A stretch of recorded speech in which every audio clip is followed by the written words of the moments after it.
Nina bovemvalo lubaba lasibhadu ngibe ngiyalithinta lahaqabala siyakhuleka nina besilo selize lashaya lelo hora sikubingelele sikwamukele indaba zehora lesikhombisa kusihlwa sibingelele nakuwe mbukelo sibuka ku DTT nazi enohlonze kusihlwa nje. We learned with shock and dismay that the extradition hearing had been concluded in the Dubai courts and the United Arab Emirates courts on the 13th of February 2023, and our extradition request was unsuccessful. Ungqongqoshe zobulungiswa nokuhlunyiswa kwezimilo Ronald Lamula uthela kuleli lizoqhubeka nokuxoxisa mayelana nesinqumo sokuchitha isicelo sokuletha izela amanzi akwaGupta kuleli izwe ukuze izobhekana noxhaxha lwamacala aphathelene nokuqhwagwa kwamandla ombuso.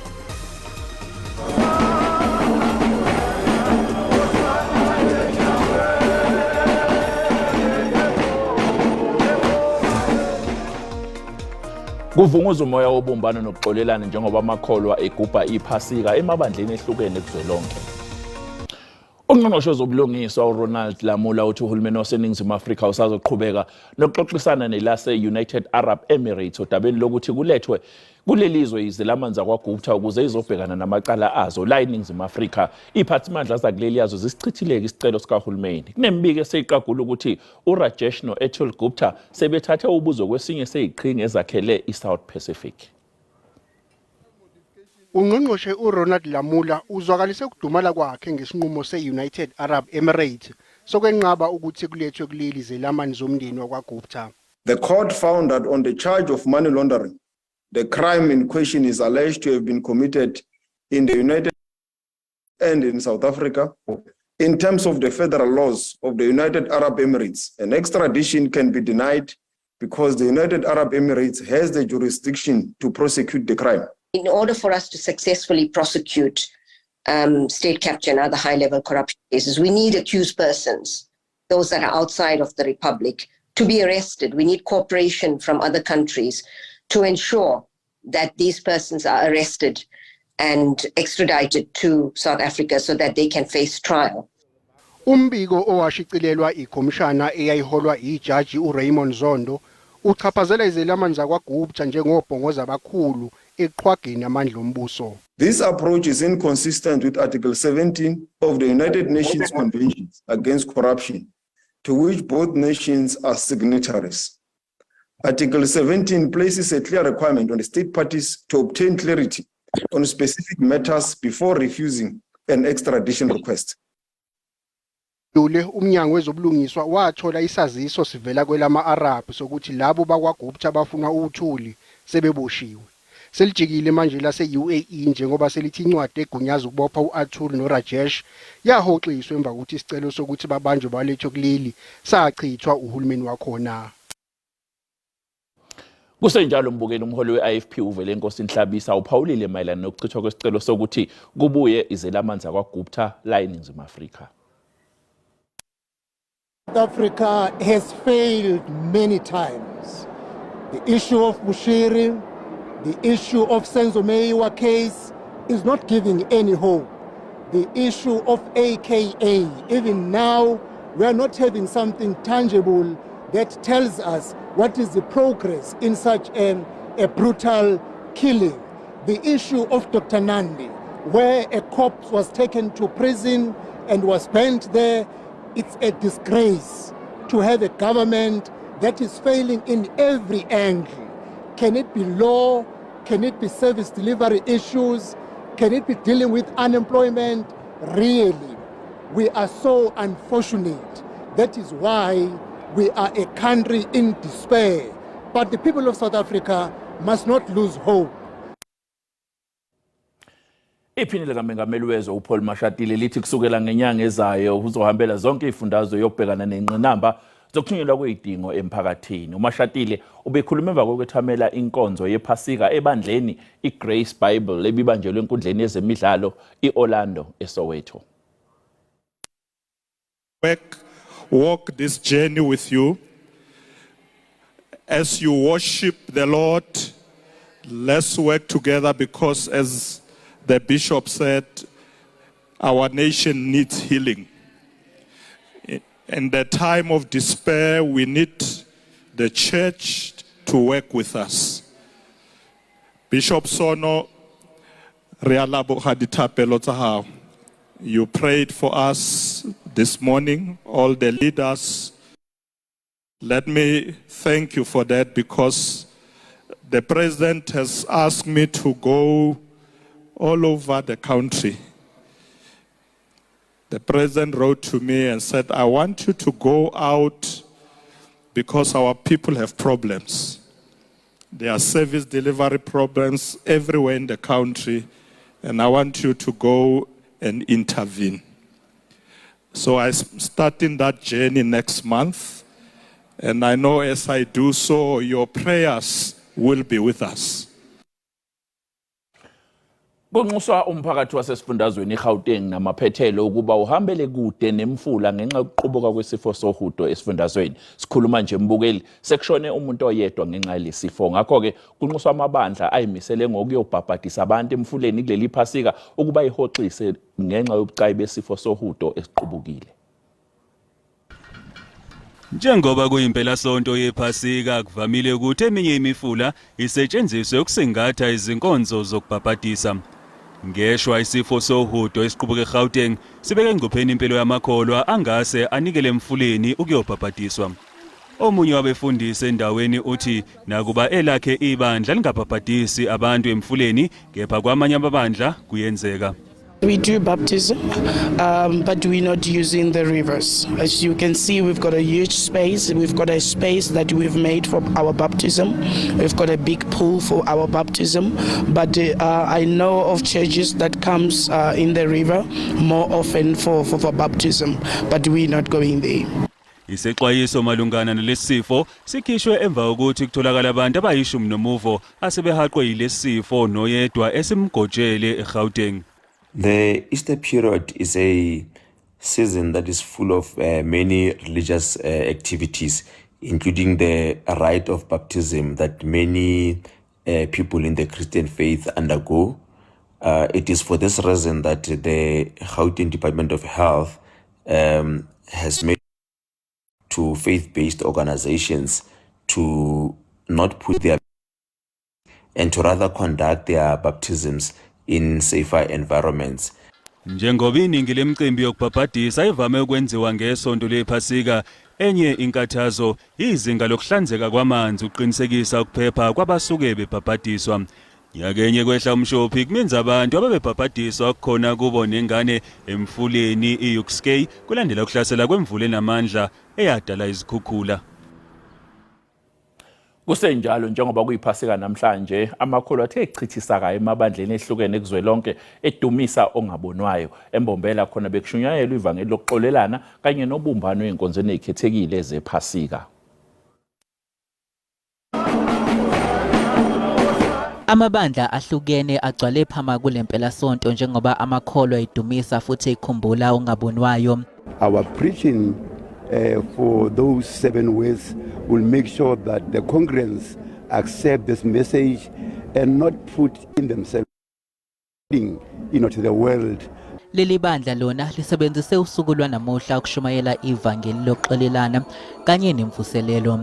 Usuku lwanamhla libaluleke kakhulu ngoba ngalo sikhumbula indlela uKristu ayihamba eqonde enqamlezweni. Wakhuluma amavi lamaningi lasikhombisa but lelikhulu kakhulu ngilelo kuthethelela kuthi babe bathethelele ngoba abakwathi labakwendawo. Kanye lempela sonto iyazifanela nje nezinye njengoba bengazange balibhade enkonzweni. Izingayesontweni ngikuthi bafundisi banyalo asisabathembi. And ngiyesontweni ngcono ngisonto ekhaya ngivulela iBhayibheli ngithandaze. Lisuku lanamhla lami anele understand ukuthi la lento kufanele ukuthi mina mangiya endweni then ngingadi ukuthi lelisuku lali. Eva kwekhefu mbukeli sobe sikuphathele udaba oluthi.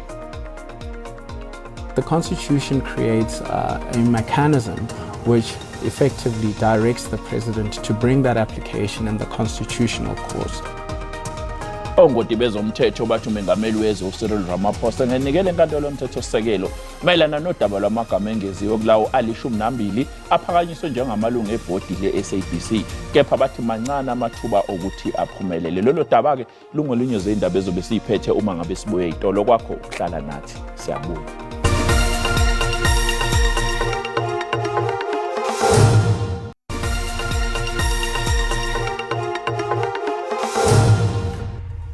Asikubingelele mbukeli uma bosanda kungena udabeni oluphambili besibike ukuthi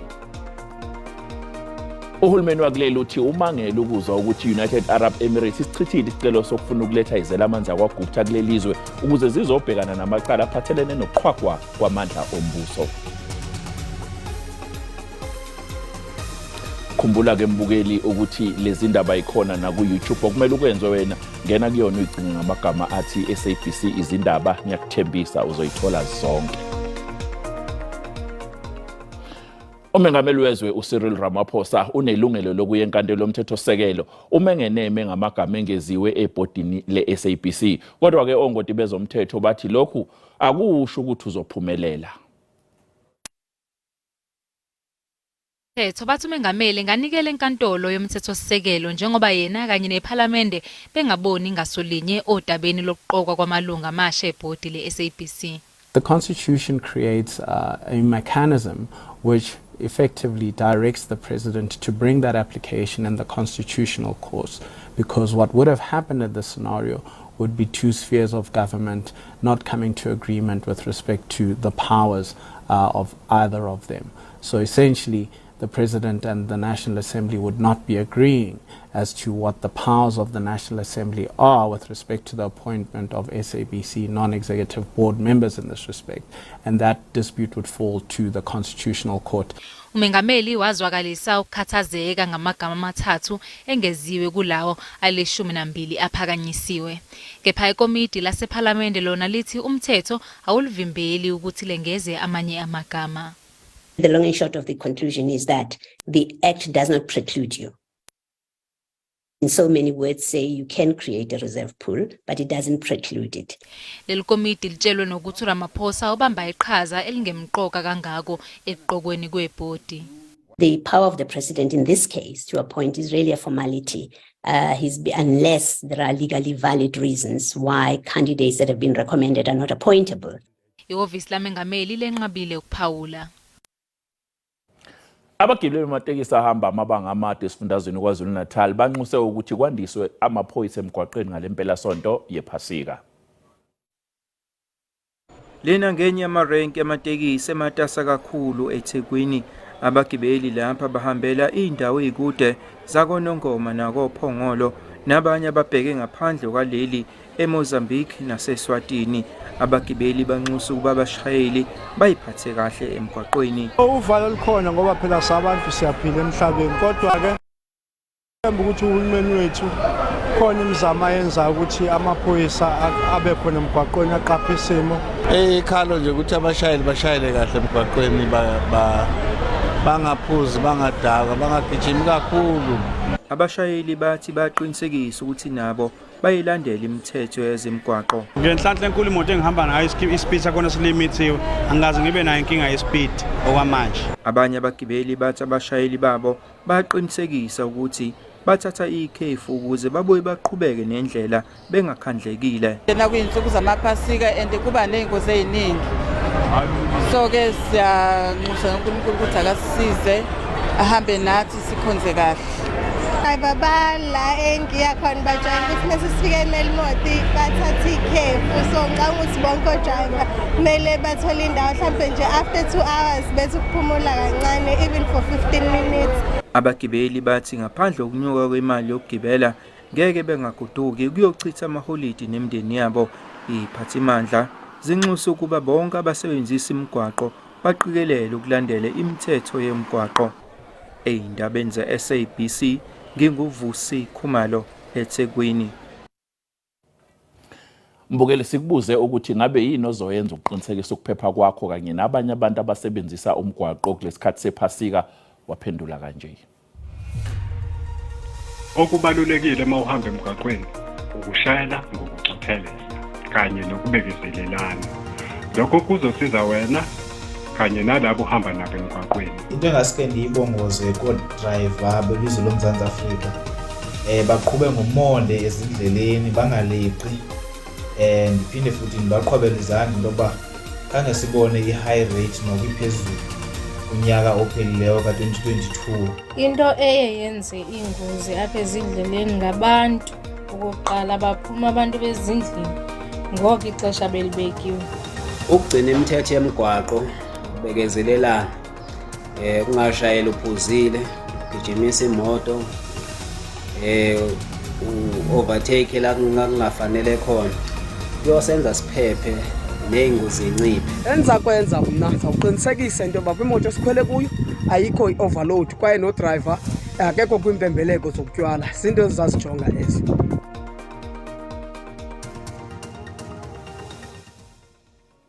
Lembono-ke ngeyababukeli ngakho-ke i-SABC kanye nalolu phiko lwayo lwezindaba zesiZulu angeke baphendula ngokukhona into okungase kuqhubuke ngayo. Ngamaholide phasike kusuke kukhunjulwa nje ukubethelwa kwendodana yomuntu kuphela esiphambanweni. Abanye abantu basebenzisa la maholide ngokuthi bachithe isikhathi nemndeni yabo emakhaya. Imozulu ibingenhlanga ncamo yokuba abantu babeselwandle, kodwa abantu baphumile bebhiyozela iPasika ngendlela enomahluko. Eli ibilithuba lokudibanisa abantu.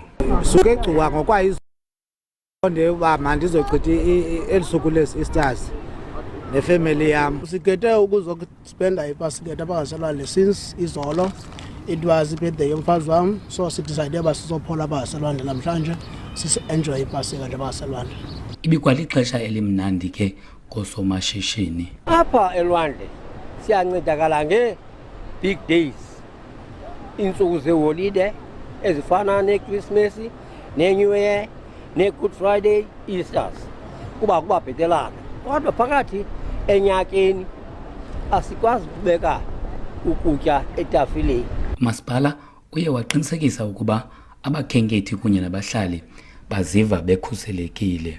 Sithe make sure bana siyi-Buffalo City bana masibe ne-visibility yamapolisa esibubona namhlanje kukho i-City Police, South African Police Service ukhona. Sinazo i-patrols esizithathileyo for le period zibe khona zisincedise. Apha emalwandleni wethu sine-lifeguard ezilapha ezisincedisayo ukuthi abantu bakwazi ukonwaba. Isixeko simemelela abaqhubi ukuba baqaphele bathobele nemithetho ukuqinisekisa indlela ukuba zikhuselekile. Ndingulubaba lodata kwindaba ze-SABC eMonti. Isivunguvungu somoya siholele ekutheni kuhoxisa umcimbi owaziwa nge-Splash Festival e-Algoa Bay eGqeberha e-Eastern Cape obanjwa njalo ngempelasonto yePhasika. Badanile abahlali nabakhenkethi nanjengoko ingcango zalomyadala i-Splash Festival bezivaliwe namhlanje. Kodwa babonile ukuba okube kufanele. I feel so disappointed. Iwest ke ngoba I went all the way from eBisho nje ndisize up since kuzi holidays khupha abantwana and then splash. But then at the same time ndiyaba understand akalo. I feel a bit disappointed because we drove far to come to this place and now it's cancelled, so there is a little bit of disappointment within us. Abaququzeleli balomyadala bathe ukhuseleko luza kuqala. There was a weather warning issued this morning for heavy gusts up to 90 kilometers up to about 6 or 8 o'clock this evening, if I'm not mistaken. So that limits anything from happening today. We are told that the weather is looking a lot better for tomorrow. Lo myadala ukwajolise kuphuhliseni imvumi zale ngingqi kungakumbi emva kwechaphaza le-COVID-19. When you look at the entire value chain through the food vendors, the artists and so on, there are a lot of people they benefit. While the investment from the city is 3.5 million rand, you find that in total economic impact of the event is north of 10 to 12 million rand. Kwindaba ze-SABC, ndingu-Anda Nqonji, eGqeberha. Umndeni wakwaPholo elokishini lase-Odendaelstraat esifundazweni eFree State namanje usakhungathekile maqondana nesehlakalo sokushona kosana lwawo belininyanga engamashumi amabili ubudala luzelwe. Uphaphamani Pholo uyophoseka emgodini wendlu yangasese obungamboziwa wakwamakhelwane kwaba ukwedlula kwakhe emhlabeni. Sana lomfana lunyamalale emva kokuthi unina walo eqede ukuhlamba. Ngesikhathi unina kaPhaphamani eqaphela ukuthi akekho egcekeni, uphuthume ukuyombheka kwamalume wakhe. Nakhona ubengekho. Zobhlungu kakhulu. Kuhlule ebuhlungu kakhulu silabhana. Linu angaphuli kahle mhlambe nini mhlambe ngizophola. Yabo kodwa ngizibhlungu kakhulu ngempela. Kakhulu.